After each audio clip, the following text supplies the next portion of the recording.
Vamos então continuar o nosso estudo. Nós estamos aqui na primeira parte, capítulo 2, nós estamos no item 6, os médiuns, no subitem 33. Vamos lá. Os médiuns são pessoas aptas a sentir a influência dos espíritos e a transmitir os seus pensamentos.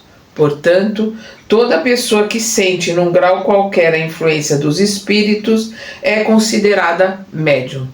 Então nós somos todos médiuns, porque todos nós sentimos a presença, todos nós, quando desdobramos, na emancipação, ou seja, no desdobramento do sono, nós conversamos com a nossa família espiritual, com os nossos amigos, com o nosso mentor. Então somos todos médiuns. Aquele que vem com uma capacidade diferenciada, que é o médium ostensivo, ele vem com essa capacidade diferenciada no seu DNA. Então, o seu perispírito vem diferenciado, ele vai imprimir essas diferenças no corpo, porque ele é um modelador organizacional biológico, o MOB, o perispírito vai organizar o corpo. E a hora que ele vai organizar esse corpo vem diferenciado para ser médium ostensivo, ou seja, a mediunidade ostensiva é um processo anímico, ânima do corpo. Então, quando nós falamos que estamos fazendo um estudo ou um desenvolvimento mediúnico, esse desenvolvimento mediúnico é de quem tem essas modificações, de quem já é médium de nascença. Ninguém se torna médium, ninguém se torna médium ostensivo, nasce médium ostensivo. E médium somos todos nós, porque de uma certa forma todos nós temos uma sensibilidade, uma intuição, nós conversamos com o nosso mentor, nós conversamos durante a noite, então somos todos médiums. E por isso que ele diz: os médiuns são pessoas aptas a sentir a influência dos espíritos. Todos nós somos aptos a sentir a influência dos espíritos. Vamos lá na 459, quando os espíritos dizem que são eles que nos dirigem. Nós temos tanta influência que são eles, os espíritos, que nos dirigem, na maioria das vezes. E a transmitir seus pensamentos. Transmitir o pensamento do espírito, aí nós estamos falando mediunidade ostensiva. Portanto, toda pessoa que sente num grau qualquer a influência dos espíritos é considerada médium. Então, se eu converso, se eu tenho a influência dos meus obsessores, tenho a influência do meu mentor, eu sou médium. Somos todos médiuns. Essa faculdade é inseparável do homem e não é privilégio exclusivo de ninguém. Razão pela qual são poucos aqueles que não possuem um rudimento dessa faculdade. É muito raro alguém que não tenha algum rudimento, alguma possibilidade de estar em contato com o plano espiritual. É nesse sentido que podemos dizer que todos são médiuns, em maior ou menor... Perdão. É nesse sentido que podemos dizer que todos são médiuns em maior ou menor grau. Contudo, a qualificação de médium é dada apenas para aqueles em que a faculdade mediúnica se manifesta de modo ostensivo e com uma certa intensidade. Então a gente vai classificar de médium os médiuns ostensivos. Aqueles que vieram com o DNA modificado para poderem ser mediadores do plano espiritual com o plano encarnado. O fluido perispiritual é o agente, é o fluido espiritual que atua para que se possa ter o contato mediúnico, ou o contato de um espírito com um encarnado. Então, o fluido perispiritual é o agente de todos os fenômenos espíritas. Estes só podem se realizar, esses fenômenos só podem se realizar pela ação recíproca dos dois lados. O espírito quer se comunicar e o médium ostensivo aceita essa comunicação por psicografia, por psicofonia, quando ele fala, né, por sintonia, por intuição, quando ele recebe ali uma sugestão, um pensamento, por vidência, quando ele vê, por audição, quando ele ouve a voz do Espírito. Então por aí vai, existem vários tipos e formas de mediunidade.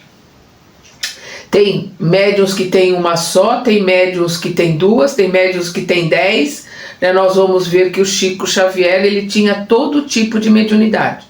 Ele era médium de efeitos físicos, de clareaudiência, de clarividência, de psicografia, de psicofonia, tudo. Ele tinha uma capacidade que poucos médiuns têm, um tipo de mediunidade que poucos médiuns têm, que é a mediunidade que possibilita receber uma comunicação do plano espiritual com a caligrafia, a assinatura, a caligrafia do desencarnado, né? Pouquíssimos médiuns têm esse tipo de mediunidade. Então, esses efeitos espíritas só podem se realizar pela ação recíproca dos fluidos emitidos pelo médium e pelo espírito. O desenvolvimento da faculdade mediúnica depende da maior ou menor capacidade que o médium possui de expandir, né, os seus fluidos perispirituais e combiná-los com o do espírito. O que é se expandir? É ter a capacidade de se comunicar, né? Expandir pode ser aumentar de tamanho, mas expandir pode ser comunicar também, e é aqui nesse sentido. Às vezes o médium, ele sente, quando ele está entrando em transe, ele sente que ele fica grande. Por quê? Porque a hora que o perispírito se desloca, né, se afasta do corpo, ele realmente se expande no sentido de que ele cresce. Mas o expandir que nós estamos vendo aqui é a capacidade de se comunicar, porque às vezes o médium, ele só tem a capacidade de vidência, mas ele não consegue ouvir. Ele precisa de um outro médium que ouça, porque ele está vendo, mas ele não consegue ouvir a voz do espírito. Tem outros médiuns que só escutam, não veem. Então, um vai complementando o outro. E tem outros que veem, escutam, escrevem, dão passividade, né? Tem fenômenos de efeitos físicos, materializa coisa, transporta coisas, né? Transporte é um tipo de mediunidade, também uma mediunidade diferenciada. Tem centenas de tipos de mediunidade.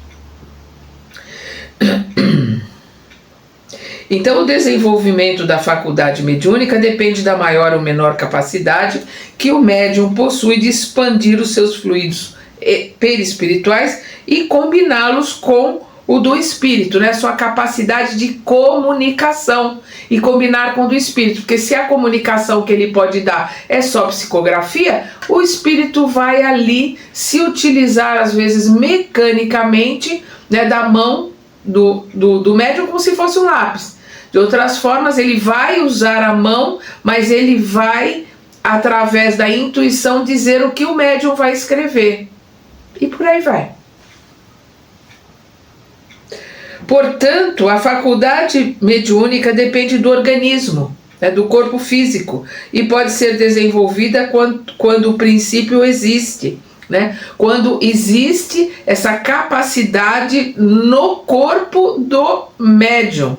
Então, se ele se combinou no plano espiritual que ele viria como um médium psicofônico, o espírito que vai se comunicar vai poder usar a voz, vai poder usar a garganta, vai poder usar a região, esta região do médium, e falar através do médium. O outro que só tem a capacidade de audição, o espírito vai falar e ele vai ouvir, não vai ver, não vai fazer mais nada, mas ele vai ouvir. A gente precisa entender, isso é muito importante que se entenda, que a mediunidade ostensiva é um pedido que é feito no plano espiritual. Não é castigo, não é doença, não é dom, não é, né, não é uma bênção. Deixa de ser um talento que é dado para que a pessoa possa utilizar. Mas ela só recebe a capacidade de ser um médium ostensivo porque ela pediu muito no plano espiritual, porque ela quer pagar suas dívidas mais rápido. Com a mediunidade, trabalhando para os dois lados, trabalhando como médium, com todas as instabilidades que o médium tem, com toda a sensibilidade que o médium ostensivo tem, com todas as dificuldades que o médium ostensivo passa aqui na Terra, isso faz com que ele possa diminuir as suas dívidas. Por isso que muitos pedem para ter a mediunidade ostensiva. Quando chega aqui, esquece tudo, enfia os pés pelas mãos. Por isso eu aconselho ler, principalmente quem é médium ostensivo, ler o livro Os Mensageiros. Nós temos aqui no canal, é só ir lá na playlist.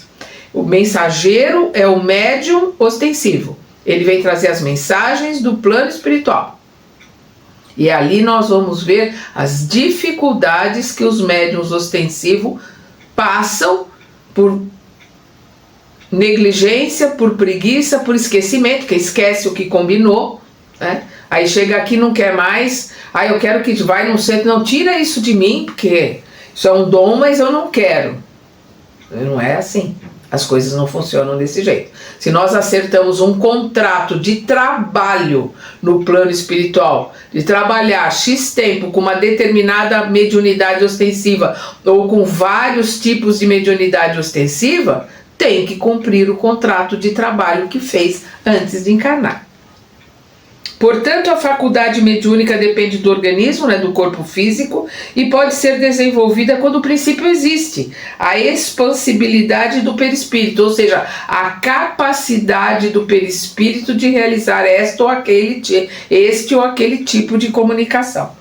Mas ela não pode ser adquirida quando o princípio não existe. Então, se não existe essa capacidade que vem no DNA, que vem no perispírito, quando molda o corpo físico, não tem como desenvolvê-la ou fazer com que ela apareça depois. Ela é anímica, ou seja, ela faz parte do corpo e não do espírito. A predisposição para a mediunidade independe do sexo, da idade e do temperamento da pessoa. Tem pessoas que já manifestam a sua mediunidade ostensiva desde os 3, 4 anos, tem outras que aparecem depois da puberdade, com 15, 16, tem outras que é só depois dos 30, tem uma pessoa conosco que faz um trabalho lindo, eu trabalho em dois grupos mediúnicos, um na terça e um na quarta. No grupo da terça, que a sua mediunidade ostensiva começou a aparecer depois que fez o curso de mediunidade, quando começou a trabalhar já com quase 50 anos. 50 anos começou a aparecer, de 50 anos descobriu que era médium ostensiva. A predisposição para a mediunidade independe do sexo, da idade e do temperamento da pessoa. Os médiuns são encontrados em todas as classes de indivíduos, desde a mais tenra idade até a mais elevada. E nos Missionários da Luz, é bom dar uma lida no capítulo 16, que é um capítulo que se chama Incorporação. Até para entender que, embora a palavra seja incorporação, ninguém vai entrar, o espírito não vai entrar no corpo, não é isto. É sempre uma colocação de perispírito para perispírito. Então, o médium ostensivo que entra em transe, seja ele consciente, inconsciente, ele expande, ou seja, ele vai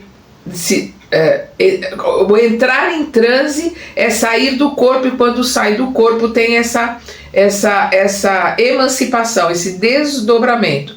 E o que ele vai fazer? Ele, afastado do corpo, perispírito, com o perispírito, né, do espírito que quer se comunicar, perispírito com perispírito se comunica. Então o espírito se comunica com o perispírito do médium, e o perispírito do médium comanda o corpo.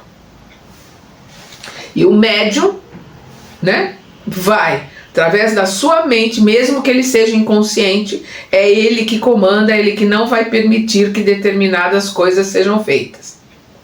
É ele que está sempre no comando. E pode até, mas eu sou inconsciente e não comando nada. Isso não existe. Continua no comando, que se fizer uma hipnose, vai ver que ele lembra, está tudo ali, está tudo registrado, e durante o processo, o trabalho mediúnico, ele estava consciente. A inconsciência acontece depois que volta para o corpo. Né, que volta pro estado normal, mas as lembranças estão registradas ali. E o espírito não consegue que o médium faça nada que não seja da índole dele. Então, se ele é uma pessoa ética, uma pessoa educada, o espírito não vai conseguir fazer com que ele seja antiético, muito menos mal educado. As relações entre os espíritos Perdão. As relações entre os espíritos e os médiuns se estabelecem por meio dos seus respectivos perispíritos. Que é o que eu estava falando, perispírito com perispírito. A facilidade dessas relações depende do grau de afinidade que existe entre os dois fluidos, né? Entre os dois perispíritos. Alguns fluidos perispirituais se combinam facilmente, enquanto outros se repelem. Assim, não basta ser médium para que uma pessoa se comunique indistintamente com os outros espíritos. Precisa ter sintonia. É importante que a gente entenda, principalmente quem trabalha com sessões de desobsessão, que toda vez que você ajuda um irmão muito necessitado, numa condição de muita dificuldade, você também, além do ato de caridade que você está fazendo ali, ser um enfermeiro, de estar dando o primeiro socorro, você também é auxiliado. Por quê? Por causa da sintonia. Então, se eu, por exemplo, eu não sou médium ostensivo, eu sou médium de sustentação. E é muito bom que se entenda que a sustentação é extremamente importante para que os médiuns ostensivos possam trabalhar. Nós vamos ver no livro Desobsessão do André Luiz e do Chico e do Valdo que as sessões de desobsessão, o trabalho que é feito, ele é um trabalho de pronto-socorro, ele é um trabalho de enfermeiro. Você está ali ajudando, mas você precisa ter essa sintonia. Então, digamos assim, se eu fosse médium ostensiva e na minha encarnação anterior ou numa antecedente da anterior, eu tenha me suicidado. Então eu vou ter uma sintonia, uma certa facilidade de trabalhar com suicidas. Então, no momento que o médium ostensivo que recebe um suicida, que realizou um suicídio muito similar ao dele, então vamos lá, uma pessoa que se enforcou, ela recebe ali um suicida que também se enforcou, ela vai sentir toda a dor, ela vai sentir todo o desconforto. E a hora que o espírito que está ali se comunicando se afasta, às vezes o médium continua sentindo, ele continua ali com os resquícios, mas aqueles resquícios não são do espírito que veio se comunicar, aquele resquício é dele. Vamos entender. Gente, o que eu vou colocar agora é uma forma didática, né? Isso é uma colocação didática para poder, acho que ficar mais claro para poder entender. A gente pega um copo com água, né? Um copo com água que tenha muita sujeira, que tenha muita coisa, o que vai acontecer? Vai ter a decantação. Você deixa o copo quieto, aquela sujeira toda fica lá no fundo, a água fica limpinha aqui. É o médium, ele está ali com todos os seus resquícios, todas as suas situações, as suas dívidas, todos os seus problemas estão ali no inconsciente, né? Está ali decantado, está ali no fundo do copo. A hora que ele dá passividade, ou seja, ele atende, ele socorre por sintonia, por energia, um espírito que, por exemplo, se enforcou e ele também se enforcou, está aqui nesses resquícios, né? Os sentimentos, as lembranças do enforcamento dele numa encarnação passada, mexe com esses sentimentos. O que acontece? Essa água fica turva. E aí aquele espírito se comunica, ele se afasta e a água continua aqui turva. Por que ela continua turva? Né? Porque mexeu naqueles resíduos que estão aqui. Mas o que é importante entender? Então o médico fala, eu não estou bem, vou precisar de um passe, alguma coisa. Normal. A hora que isso vai decantando, vai vindo aqui para o fundo, a água vai voltando a ficar limpa, o médico vai voltar a se sentir melhor. Mas o que é mais importante, aquele nível de sujeira, aquele nível que estava aqui embaixo, diminuiu. Então ele ajudou um irmão com um problema, esse irmão tinha sintonia com ele. No momento que ele ajudou a diminuir, a acalmar a dor, ele socorreu aquele irmão com aqueles resquícios de um suicida, por exemplo, de um enforcamento, aqueles resquícios dele como suicida por enforcamento também foram limpos, também foram, digamos assim, diminuídos. Ele deu, mas ele também recebeu. Isso é muito importante que a gente entenda. Eu espero que esse exemplozinho tenha deixado um pouco mais claro. Se não, vocês escrevem aí nos comentários que eu procuro explicar ou colocar de alguma outra forma que fique fácil para entender. Espero que tenha ficado claro. Existem médiuns que só podem se comunicar assim. Alguns fluidos perispirituais se combinam facilmente, enquanto outros se repelem.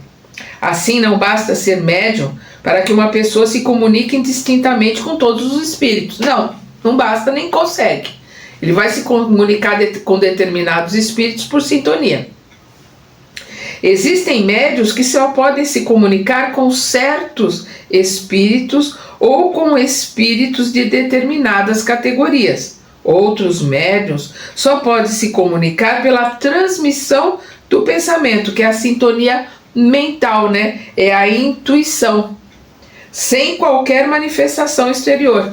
E aí, quando o médium é intuitivo, ele precisa ter um autoconhecimento muito maior e muito melhor do que qualquer outra pessoa. Por quê? Porque a hora que aquele espírito está se comunicando com ele, ele tem que saber diferenciar o que é dele e o que é do espírito. Ele tem que saber diferenciar aquilo que ele pensa, ou seja, a autossugestão, com aquilo que o espírito está colocando. Se ele se conhece, se ele faz um trabalho de reforma, de transformação, de autoconhecimento, a hora que vem aquela comunicação muito sutil, que é do médium intuitivo, ele sabe, opa, esse pensamento não é meu. Então tem alguém aqui querendo se comunicar. Aí ele começa a transmitir aquilo que ele está ouvindo, aquilo que está vindo na mente dele, porque ele se conhece, ele sabe que aquele pensamento não é dele. Agora quem não se conhece, embrulha tudo junto e faz uma lambança. Esse que é o problema.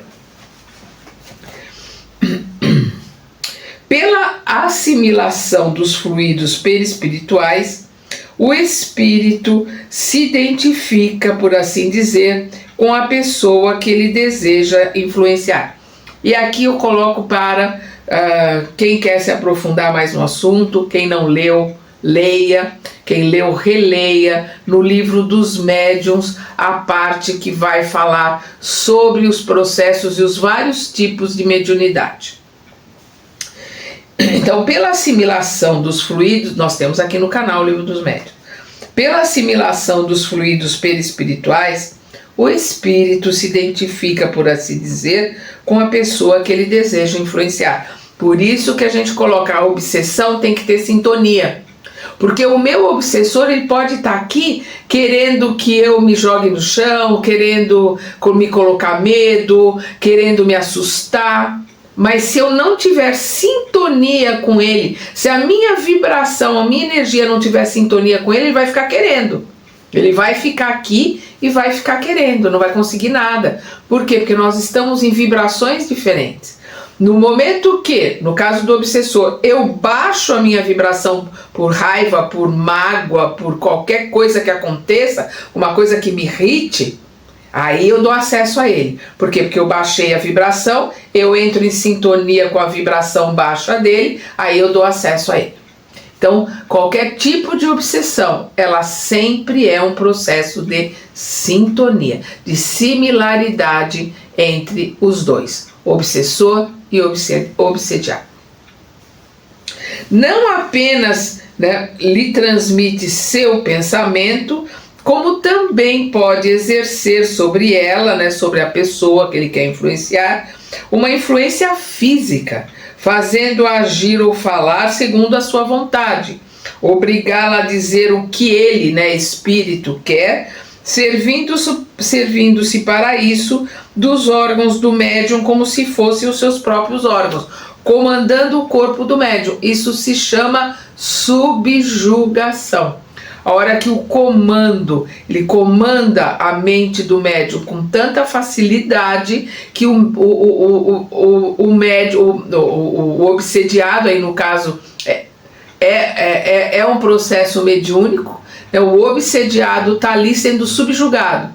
Ele está fazendo coisas que ele não quer, porque ele deu essa possibilidade, porque toda obsessão, é muito importante que a gente veja isso, releia no livro dos médiuns. Toda obsessão começa com sutileza, começa normalmente com afagos, alimentando a vaidade. Olha como você é importante, olha que médium maravilhoso que você é e ninguém te dá valor. Olha que maravilha que você escreveu, ninguém está ligando. Olha que pessoa maravilhosa que você é e ninguém nota. E vai ali adulando e vai indo, e vai aos poucos conseguindo influenciar até que consegue um domínio maior até chegar à subjugação. Finalmente, pode neutralizar a ação do próprio espírito da pessoa influenciada. Aí é a subjugação completa, né? Releiam, vejam no livro dos médiuns. Finalmente, pode neutralizar a ação do próprio espírito da pessoa influenciada e paralisar o seu livre-arbítrio. Ela não consegue deixar de fazer aquilo que o espírito está fazendo ela fazer. Então a gente vê às vezes as pessoas se jogarem no chão, fazerem determinadas coisas, depois elas nem lembram, porque ela se colocou numa posição de subjugação. É ela que se coloca, é sintonia. O processo começa muito tempo antes com adulação, né, com as colocações que vão ser feitas. A pessoa vai deixando, acha que, não, estou conversando comigo mesma. Não, nossa, é meu mentor que está dizendo que eu sou o máximo, é o meu mentor. E aí quando vê, está num processo de subjugação, às vezes passando até vergonha em lugares públicos. E aí acaba no hospital psiquiátrico, fazendo tratamento psiquiátrico, porque o processo vai precisar da ajuda do médico psiquiatra e do plano espiritual, da casa espírita, mas principalmente da pessoa querer se modificar, da pessoa querer se transformar. Os espíritos bons se utilizam dessa influência para fazer o bem e os maus para fazer o mal. Então, os bons espíritos, o nosso mentor, ele jamais vai influenciar. Ele vai argumentar, ele pode conversar conosco, principalmente em desdobramento. Ele, né, quando a gente sai à noite, ele conversa, ele argumenta, mas ele respeita o nosso livre-arbítrio. Às vezes fica assistindo a gente fazer besteira e espera até a hora que a gente pede ajuda para ele poder estar ali ajudando.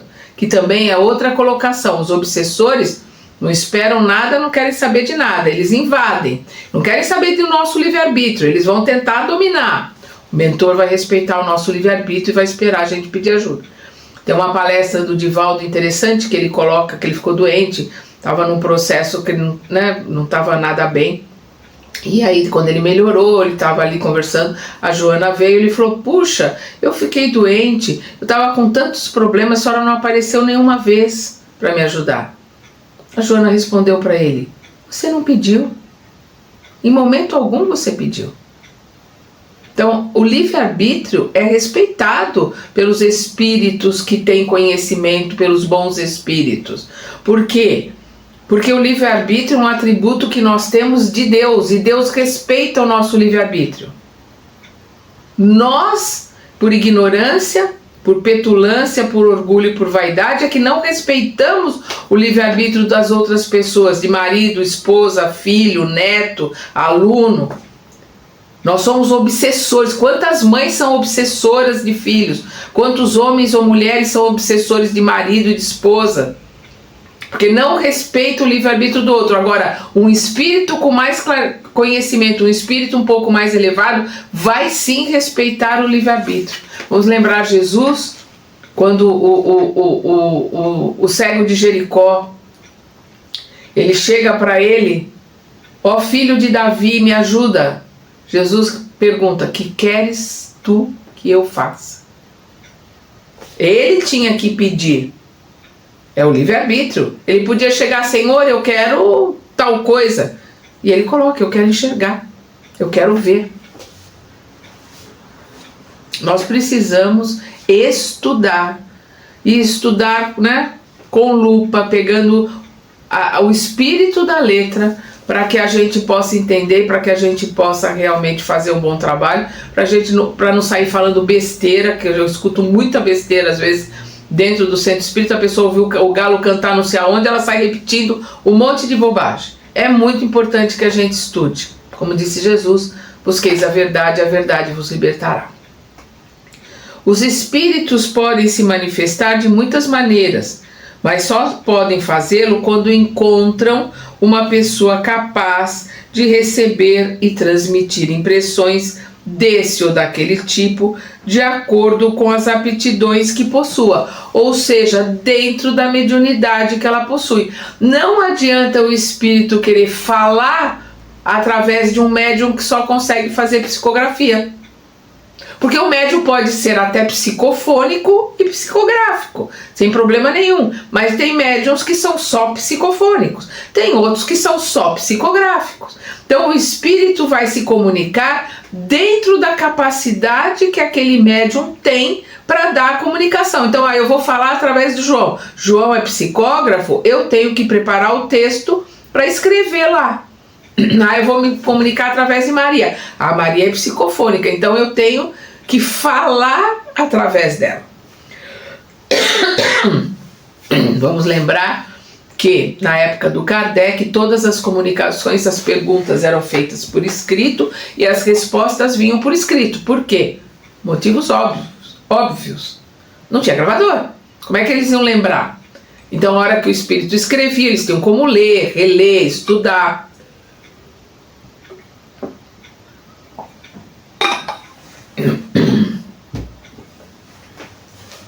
Não existe nenhuma pessoa que possua todas as aptidões mediúnicas no mesmo grau.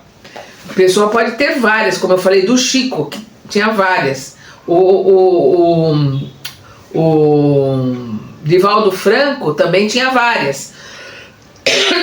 Perdão, mas você não pode dizer que tinha todas, nem que o Chico tinha todas, mas no caso dos dois eles tinham várias. Tem médicos que tem duas, outros que tem três, outros que tem uma só. O resultado disso, o resultado disso é que umas pessoas obtêm efeitos que são impossíveis para outra. Um médium de efeitos físicos, são poucos. Mas tem médiums de efeitos físicos, transportam coisas, materializam o espírito, materializam o objeto. Perdão. Tem médium que só consegue materializar o espírito, tem outros que só conseguem materializar esse objeto, tem outros que só fazem transporte, traz uma coisa de lá para cá, daqui para lá. Depende muito do médium.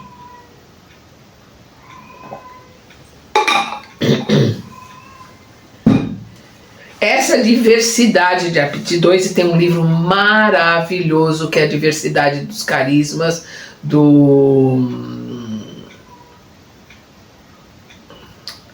Puxa, me fugiu o nome dele agora. Que é um livro que depois que se tem estudado profundamente o Pentateuco, ou seja, as 5 obras que o Kardec trouxe, as 5 obras que os espíritos passaram para ele, se lê o livro do a diversidade dos carismas, porque ali só fala de exceção, né? Nós vamos ver no livro dos médiuns, em todos os livros falando da média, do que acontece com a maioria. Ali nesse livro Diversidade dos Carismas são as exceções. Então essa diversidade nas aptidões mediúnicas é que produz Hermínio de Miranda, né? o Diversidade dos Carismas. Essa diversidade das aptidões mediúnicas é que produz os diferentes tipos de médiuns. Nem sempre é necessária a intervenção da vontade do médium. O espírito que quer se manifestar procura uma pessoa que seja apta, ou seja, que tenha sintonia ali com ele. Então ele procura uma pessoa que seja apta a receber a sua impressão, ou seja, que tenha afinidade com o fluido espiritual. Sintonia, né? O que é afinidade de fluido espiritual? É sintonia energética, sintonia de sentimentos e pensamentos. Muitas vezes ele, né, o espírito, se utiliza dessa pessoa sem que ela saiba. Outras pessoas, ao contrário, por terem consciência da faculdade que possuem, podem provocar certas manifestações. Então, uma pessoa que é médium, ela sabe. Como é que ela provoca? Ela vai numa reunião mediúnica, através do magnetismo dos trabalhadores que estão ali, às vezes até da imposição de mãos, né? Magnetismo ali do dialogador, ela relaxa e ela dá passividade. Então, outras pessoas, ao contrário, por terem consciência da faculdade que possuem, pode provocar certas manifestações. Assim, temos duas categorias de médiuns: os médiuns inconscientes e os médiuns conscientes. Nós vamos ver que o Kardec coloca médiuns facultativos. Médium facultativo é médium consciente. No caso dos médiuns inconscientes, a iniciativa parte dos espíritos. No caso dos médiuns conscientes, a iniciativa parte do médium. Porque se ele é consciente, é ele que vai ali determinar quando é que o espírito vai falar, qual vai ser a hora dele. Às vezes o médium dá o primeiro atendimento para o espírito que está ali, não precisa nem dar passividade. Os médiuns mais experientes fazem os primeiros socorros, conversam e tal, não precisa nem do dialogador. Enquanto o dialogador está atendendo um ali, ele atende aquele espírito, o espírito já vai, já está bem, ele já começa a atender outro. Quando é necessário, aí ele dá a passividade normalmente para falar. Então, são médiuns conscientes. Quando o médium é inconsciente, ele entra em transe e ele não tem mais a consciência da situação, embora ele tenha o controle, né? Aí é o espírito que se comunica através dele, que se manifesta.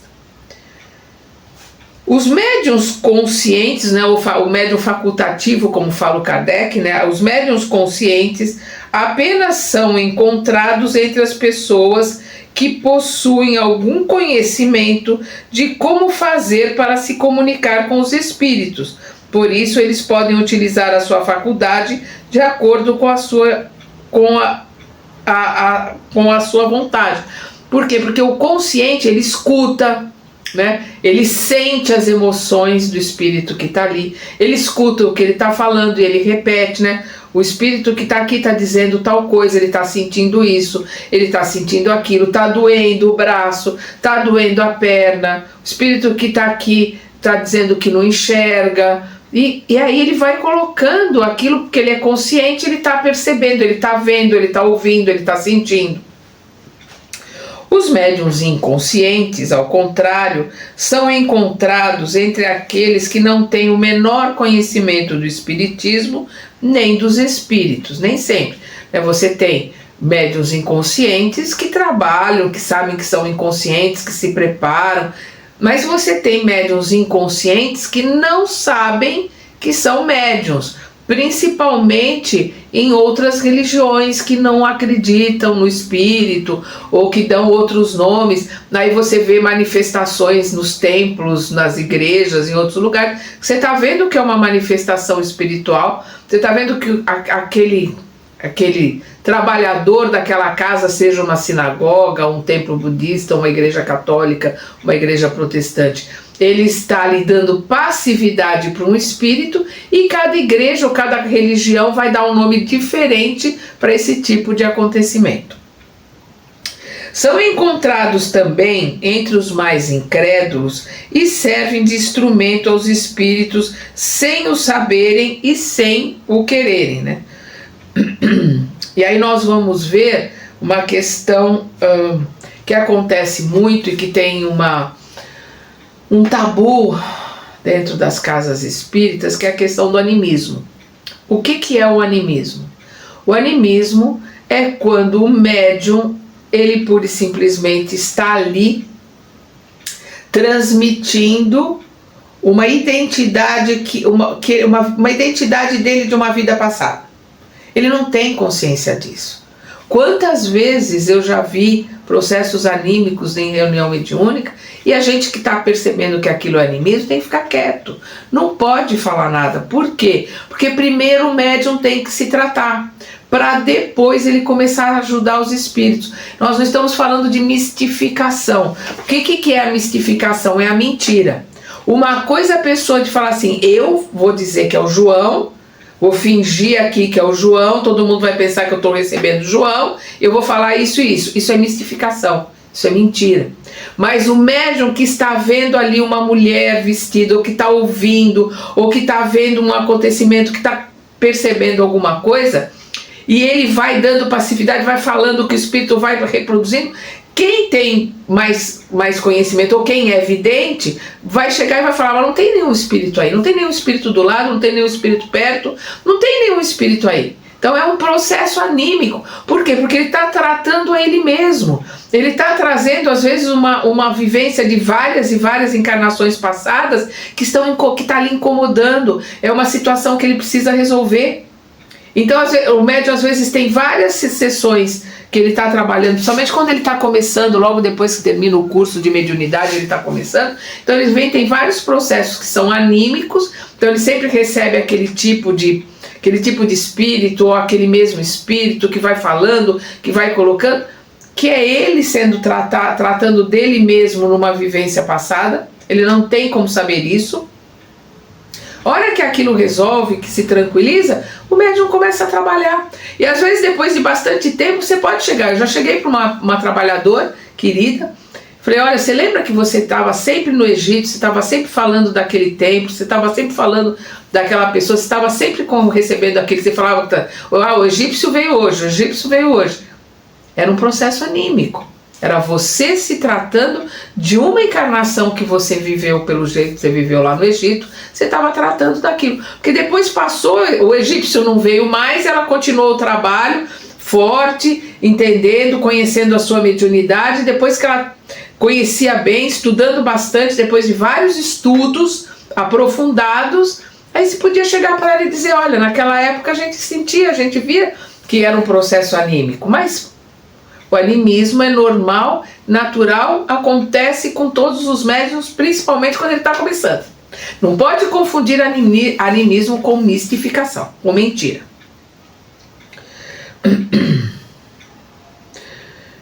Então, os médiuns conscientes, né, os facultativos, né, os médiuns conscientes, apenas são encontrados entre as pessoas que possuem algum conhecimento de como fazer para se comunicar com os espíritos. Por isso, eles podem utilizar a sua faculdade de acordo com a sua vontade. Os médiuns inconscientes, ao contrário, são encontrados entre aqueles que não têm o menor conhecimento do espiritismo nem dos espíritos. São encontrados também entre os mais incrédulos e servem de instrumento aos espíritos sem o saberem e sem o quererem. Todos os tipos de fenômenos espíritas podem ser produzidos pela influência dos incrédulos, visto que eles sempre existiram em todas as épocas no seio de todos os povos. A ignorância e a credulidade das pessoas atribuíram aos médiuns inconscientes um poder sobrenatural, transformando-os conforme os tempos e os lugares em santos, tempos e lugares em santos, feiticeiros, loucos ou visionários. O Espiritismo nos ensina que tudo não passa da manifestação espontânea de uma faculdade natural. Nós vamos ver que tem muitas pessoas que são médiums de efeitos físicos e não sabem. Tem alguns relatos ali no livro dos médiuns, bem interessantes. Tem um de uma família que estava numa casa que acontecia uma série de coisas, aí depois eles mudaram para outra casa, continuava acontecendo, até que eles descobriram que era uma funcionária, uma empregada que eles tinham, que era uma médium de efeitos físicos. Então ela doava o ectoplasma, o médium de efeitos físicos doa o ectoplasma, e os espíritos se utilizam desse ectoplasma para abrir porta, fechar porta, né, arrastar coisa, fazer barulho, bater na parede, né, como aconteceu com as irmãs Fox, que eram médiums de efeitos físicos. Por isso que elas conversavam, elas escutavam as batidas, conversavam através das batidas, né? Começaram a fazer um código, né? Um era sim, dois era não, uma coisa assim, e aí elas passaram a conversar com o espírito. Entre os diferentes tipos de médiuns, distingue-se principalmente os médiuns de efeitos físicos, que é isso que eu estou comentando agora, os médiuns sensitivos ou impressionáveis, que são aqueles que sentem arrepio, que sentem dor. Ai, não, porque eu tô com... Ai, às vezes os sensitivos são muito impressionáveis, às vezes, não, porque eu vou vomitar, eu tô com vontade de vomitar, e é o espírito que está ali querendo se comunicar e que está se sentindo mal, que está num processo. Então, o médium de efeitos físicos, médiuns sensitivos ou impressionáveis, médiuns que ouvem, que falam, né, que é o psicofônico, que veem, que é o clarividente, que tem intuição, que são os intuitivos, os sonambúlicos. Sonambúlicos são de desdobramento, é o médium normalmente inconsciente de desdobramento. O que é um médium de desdobramento? Normalmente ele é um paranormal. Eu gosto sempre de citar quando eu falo de médium sonambúlico.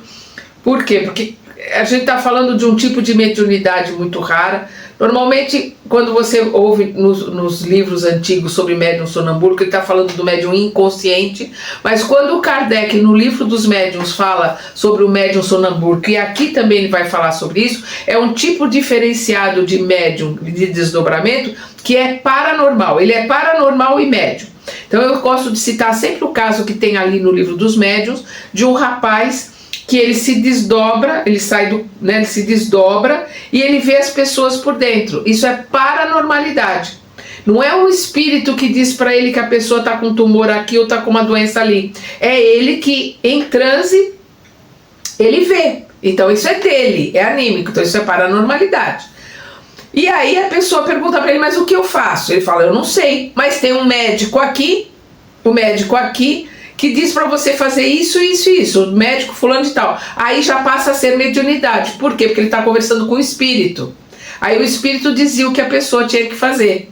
E aí o Kardec coloca ali uma situação em que ele dizia para as pessoas o que ela tinha. Ela falou, o que eu faço? Ele fala, eu não sei, porque hoje o médico não veio. Então ali ele estava só em desdobramento, ele estava só com a paranormalidade dele, não estava no processo mediúnico. O processo mediúnico é quando ele trabalhava junto com o médium, com o médico. Então esse tipo de mediunidade, que é uma forma de paranormalidade, o Kardec... os espíritos, né, o Kardec coloca isso nos seus estudos como médium sonambúlico. Não tem nada a ver com o sonâmbulo que levanta de noite. É um tipo de desdobramento que é uma paranormalidade. É uma paranormalidade junto com mediunidade. Então, quando ele estava vendo as pessoas por dentro, ele estava sendo paranormal. Ele estava com as faculdades do corpo, anímicas. A hora que ele conversava com o médico e dizia o que a pessoa tinha que fazer, ali era mediunidade, porque o médico era um espírito desencarnado que estava se utilizando dele para esse processo. Mas nós vamos ver a explicação, continua aqui, nós vamos ter a explicação do médium sonambúlico, mas eu gosto sempre de colocar, porque eu já vi tanta gente falando besteira em palestra na casa espírita acerca do médium sonambúlico que me assusta. As pessoas não leem.